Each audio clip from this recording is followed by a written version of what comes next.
The people who organise hunts, they're such a bunch of countryside people, living their traditional way of life. They are just countryside people, living their traditional way of life. But the evil Tony Blair, you can tell he doesn't care, 'cause he's banned them from chasing little foxes. Those little ginger foxes, now they can't chase them anymore.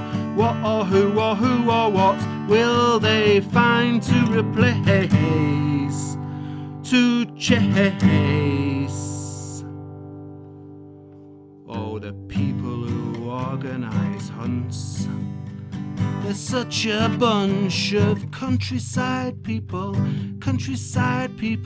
and you know they need something to do on Saturday afternoons, just like the rest of us. So my question is, who or what could they chase? Who or what could replace the foxes? Those little ginger creatures, those chicken-stealing little ginger creatures that the huntsman used to chase. Who could replace?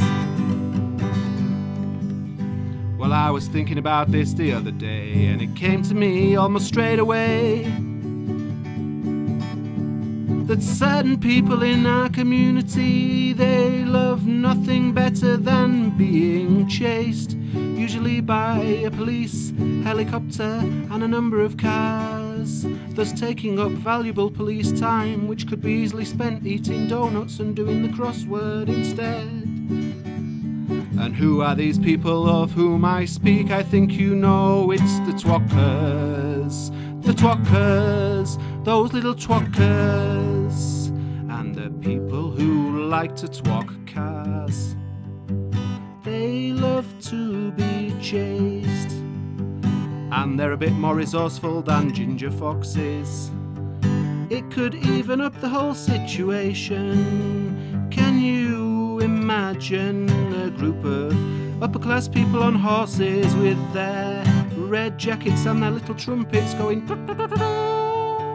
running after Chava Twockers in their free-stripe Adidas pants as they hot-wired Toyota Corollas and drove them away?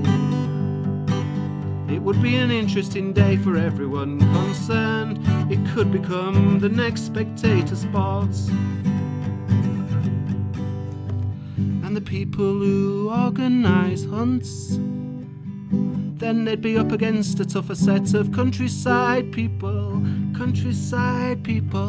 They would have more chance than the poor foxes, 'cause those little Twockers, they could give pills to the dogs, and the beagles would start dancing to car alarms, and those little Chava Twockers could give smack to the beagles.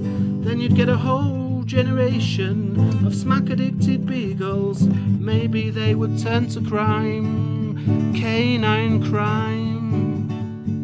Maybe they would twock police dogs and ride them really fast round the bypass, and ride on the back of police dogs holding onto their ears, and smash the police dogs' heads through the windows of pet shops, where they could steal all the bling collars, those beautiful bling collars, and sell them to cats, because cats love a bit of bling. And if the dogs that work for the hunters were all on drugs, they probably couldn't even be asked to chase the Twockers. And the Twockers could twock the Range Rovers that belong to the hunts people, and they could drive them really fast and knock them off their horses.